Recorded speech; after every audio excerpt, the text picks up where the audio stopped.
अब हम आगे देखेंगे, स्मार्टफोन का आज एक पूरा बाजार है। किसका आज पूरा बाजार है? स्मार्टफोन का।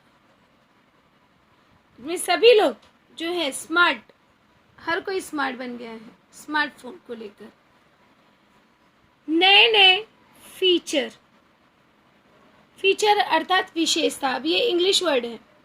नए नए फीचर, फीचर अच्छा अर्थात विशेषता, फीचर से जुड़ी पूरी एक रेंज है, पूरा एक जो है उसका रेंज बना हुआ है।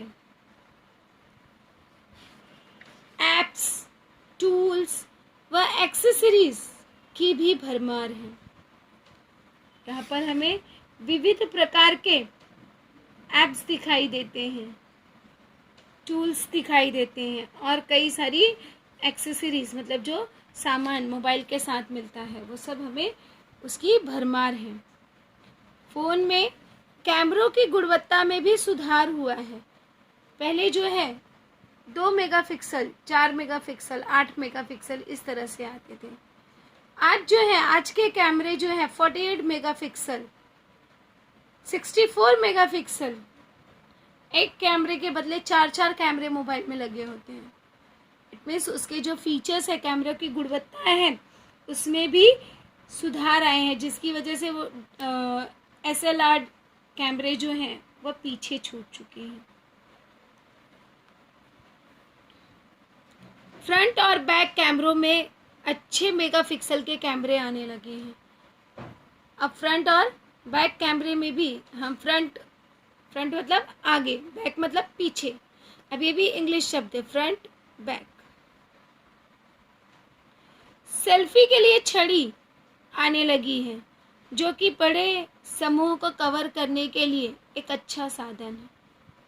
सेल्फी स्टिक कॉमन हो गया कि हर कोई जो है एक सेल्फी स्टिक लिए रहता है कि अगर पूरे ग्रुप की फ़ोटो खींचनी है तो उसे दूसरे की भी ज़रूरत नहीं पड़े। इस तरह से यहाँ पे सेल्फी स्टिक का लोग उपयोग करने लगे हैं। अमेरिका में तो सेल्फी यानी सेल्फ पोर्ट्रेट के लिए पाठ्यक्रम भी चला दिया है। सेल्फ पोर्ट्रेट का पाठ्यक्रम कहाँ चलाया गया है? अमेरिका में। उसका एक पाठ्यक्रम चलाया गया है। अब इसमें क्या होता है, इस सेल्फ पोर्ट्रेट पाठ्यक्रम में, तो इसमें अलग अलग कोणों से ली गई तस्वीरें व उनके हाव भाव, बैकग्राउंड आदि का विश्लेषण व तुलनात्मक अध्ययन शामिल किया गया है। तो इस तरह से किस तरह से कहाँ से फोटोज लेनी है, उसका बैकग्राउंड कैसा रखना है, इन सभी के बारे में जानकारी प्राप्त होने लगी है। उसका अध्ययन जो है वह अमेरिका में सेल्फ पोर्ट्रेट में किया गया है। अब यहाँ पे हम एक वाक्य के उत्तर के लिए पूछ सकते क्वेश्चन कि सेल्फ पोर्ट्रेट के पाठ्यक्रम में क्या किया गया है या क्या किया जाता है। तो सेल्फ पोर्ट्रेट के पाठ्यक्रम में अलग अलग कोणों से ली हुई तस्वीरों व उनके हाव भाव, बैकग्राउंड आदि का विश्लेषण व तुलनात्मक अध्ययन किया जाता है। एक और क्वेश्चन हम पूछ सकते हैं कि स्मार्टफोन के विषय में जानकारी दीजिए। अभी स्मार्टफोन के बारे में क्या जानकारी है कि स्मार्टफोन आज एक पूरा बाजार है। नए नए फीचर से जुड़ी पूरी एक रेंज है। एप्स, टूल्स व एक्सेसरीज की भी यहाँ पर बहुतायत है, भरमार है, अर्थात बहुत है। फ़ोन में कैमरों की गुणवत्ता में सुधार हुआ है। फ्रंट और बैक कैमरों में अच्छे मेगापिक्सल के कैमरे आ गए हैं या आने लगे हैं। सेल्फी के लिए छड़ी आने लगी है, जो कि समूह को कवर करने के लिए एक अच्छा साधन है। तो इस तरह से हम स्मार्टफोन के बारे में जानकारी दे सकते हैं।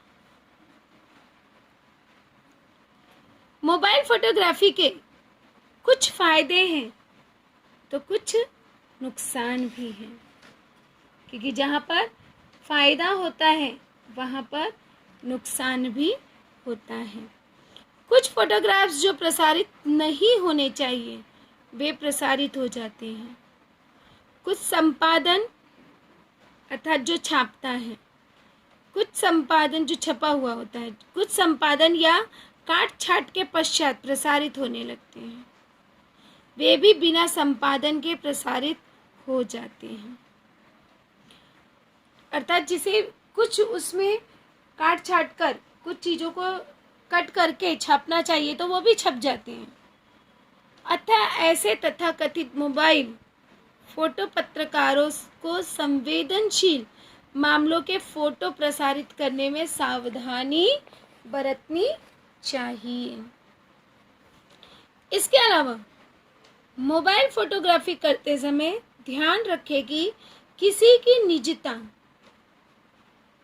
प्राइवेसी, उसका अपनापन, तो किसी का निजता भंग न हो, किसी का दिल न दुखे। ऐसे संपादन नहीं होने चाहिए जिससे कोई व्यक्ति जो है दुखी हो, जिसे देखकर कोई दुखी हो। संकट में आए व्यक्ति को फोटोग्राफी करने से पहले उसकी मदद के लिए हाथ बढ़ाएं, ये बहुत ज़रूरी है। क्योंकि आज रोड पे एक्सीडेंट होता है तो कोई उसे हॉस्पिटल पहुंचाने नहीं जाएगा, लेकिन 2-4 लोग, 8-10 लोग खड़े होकर उसका वीडियो ज़रूर वायरल करेंगे कि आज जो है यहाँ पर दुर्घटना घटित हो गई, उस व्यक्ति की इस प्रकार से मृत्यु हो गई, लेकिन उस व्यक्ति को बचाने का प्रयास नहीं करेंगे। बाढ़ आ गई, बाढ़ ग्रसित स्थान पर लोगों को बचाने के बदले कई सारे लोग जो हैं वो वीडियो निकालते हुए दिखाई देते हैं कि किस तरह से बाढ़ की वजह से व्यक्ति जो है वह प्रभावित हो रहा है। तो इसके लिए सेल्फी से ज़्यादा महत्वपूर्ण है लोगों की मदद करना। फोटोग्राफी और सेल्फी के चक्कर में ज़्यादा रिस्क न ले। कई सारे लोग स्टंट करते हैं, टिकटॉक बनाते हैं, तो इस तरह से ज़्यादा रिस्क लेकर नहीं करना चाहिए ताकि उन्हें ज़्यादा से ज़्यादा लाइक्स मिले, अन्यथा यह जान को भारी पड़ सकता है। जान को भारी पड़ना मुहावरा वाला शब्द है। जान को भारी पड़ना मतलब नुकसान पहुंचाना। ऐप्स का उपयोग सकारात्मक करें। जो भी ऐप्स हैं उसका उपयोग हमें किस स्वरूप में करना चाहिए? सकारात्मक। किसी भी फोटो से छेड़छाड़ करने से बचें। फोटो का उपयोग अच्छे कार्य के लिए करें। इन बातों से यदि जरा भी लापरवाही की तो परिणाम घातक हो सकते हैं। अतः इन सावधानियों का कड़ाई से पालन करना चाहिए। अब यहाँ पे भी हमारा संजाल आकलन का प्रश्न बनता है कि फोटोग्राफी करते समय कौन कौन सी सावधानियां बरतनी चाहिए। तो मोबाइल पर फोटोग्राफी करते समय हमें निम्नलिखित सावधानियां बरतनी चाहिए। पहला क्या है? पहला यहाँ पे है कि संवेदनशील मामलों में फ़ोटो प्रसारित करने में सावधानी बरतनी चाहिए। दूसरा क्या है?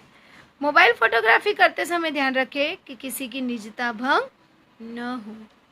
तीसरा पॉइंट है किसी का दिल न दुखे। चौथा पॉइंट क्या है? संकट में आए व्यक्ति की फोटोग्राफी करने से पहले उसकी मदद के लिए हाथ बढ़ाएं। नेक्स्ट पॉइंट है फोटोग्राफी और सेल्फी के चक्कर में ज़्यादा रिस्क न लें। ऐप्स का सकारात्मक उपयोग करें। किसी भी फोटो से छेड़छाड़ करने से बचें। और नेक्स्ट पॉइंट, फोटो का उपयोग अच्छे कार्य के लिए करें। राइट? तो इस तरह से कई सारे यहाँ पर जो है सावधानियाँ बताई गई हैं जो कि हमें जब हम मोबाइल से फोटोग्राफी करते हैं तो उस समय करनी चाहिए। अब नेक्स्ट देखेंगे मोबाइल फोटोग्राफी की इस चर्चा से जाहिर है कि दशक, अब यहाँ पे आपको शब्द संपदा में पूछा जा सकता है कि निम्नलिखित शब्द समूहों के लिए एक शब्द लिखो।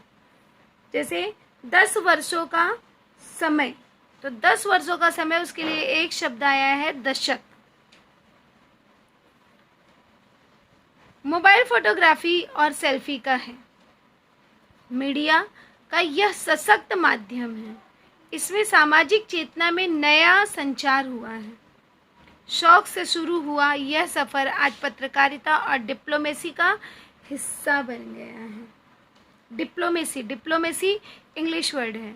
डिप्लोमेसी मतलब होता है कूटनीति। ये क्या है?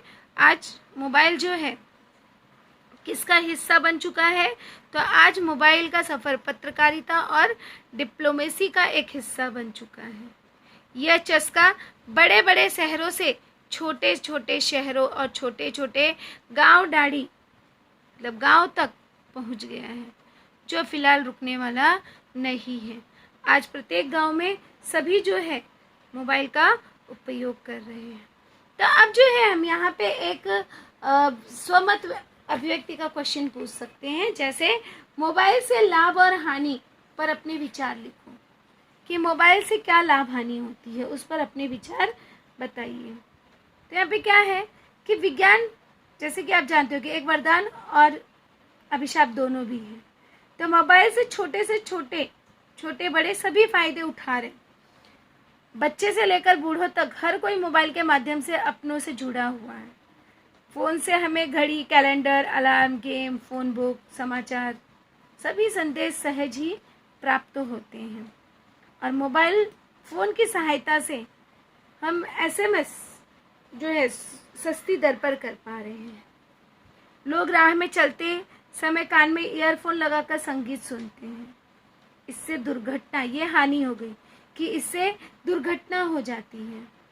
मोबाइल पर बात करते समय गाड़ी चलाने से भी दुर्घटना का डर बना रहता है।